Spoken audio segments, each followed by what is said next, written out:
Action. Alright, so Nazgul just crushed us with a great live performance in the studio. First of all, let me thank you guys for coming out. We really appreciate it. No problem, man. Alright, so you guys, your name is a reference to the Lord of the Rings, but your songs aren't really about swords and sorcery. What's going on with that? It was supposed to be a demonic reference to demonic entity, and it was supposed to be obscure. And then the damn movies came out, and people who didn't read the books all of a sudden know what a Nazgul is, and our obscure reference to a demonic entity went out the window. That's what it is. Alright, so you guys approach songwriting a little bit differently than any other band I've had a chance to interview.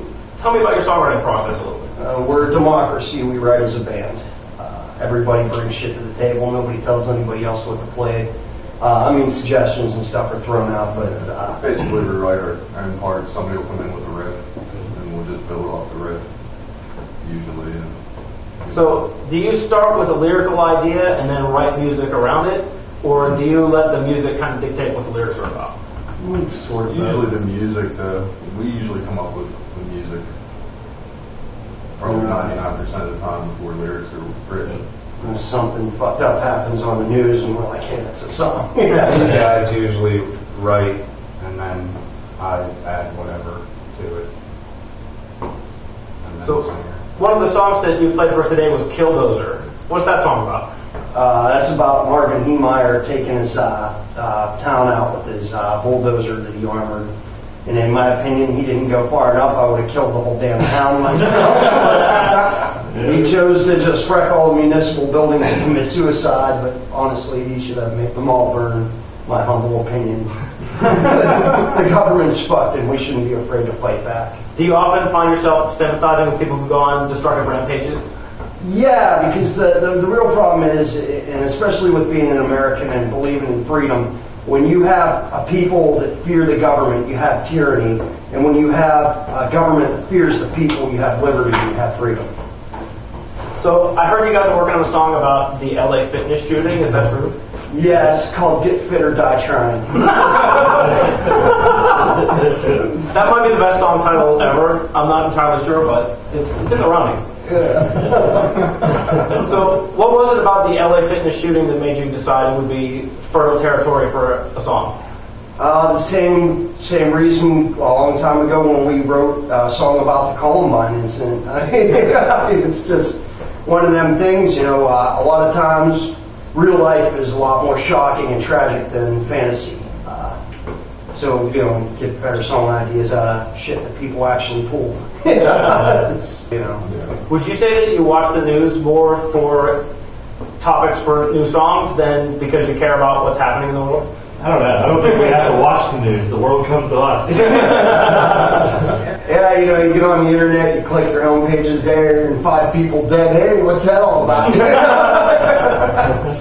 it's kind of cool, like you play a show, and someone's like, "What's your song about?" You say, "Well, it's about the Colombian crash," and they're like, "Oh yeah, I remember when that happened." It's kind of like a song to help remember events that have happened that aren't so pleasant. Alright, so you guys have been tearing up the Pittsburgh scene for what, 15 years now?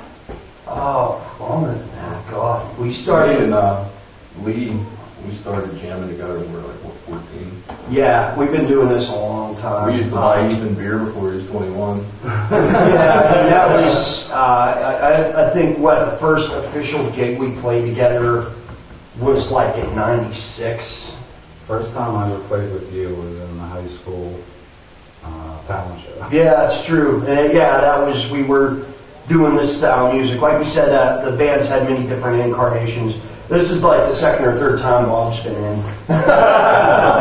It's pretty permanent now. I don't think this lineup's going anywhere though. This is, currently this is where we're at. This is where we're staying. So, you have a great history. What's the future? What's coming up next for you guys?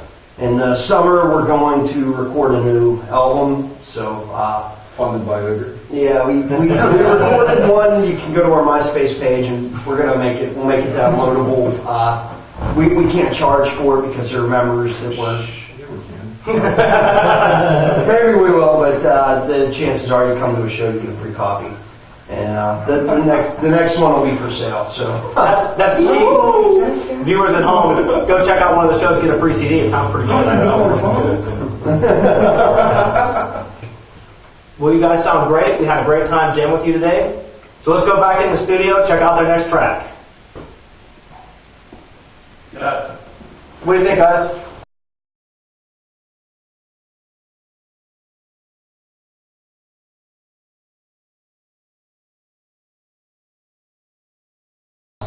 And he calls on the cell phone, and he's like, "Are you gonna come pick me up, or am I gonna have to dial 911?" The singer goes, "He's gonna call 911." We start busting out laughing. So it seems like your attitude tends to get you in trouble sometimes. What is the Nazgul kind of philosophy? Get drunk, smoke weed, play death metal. That's sort of it.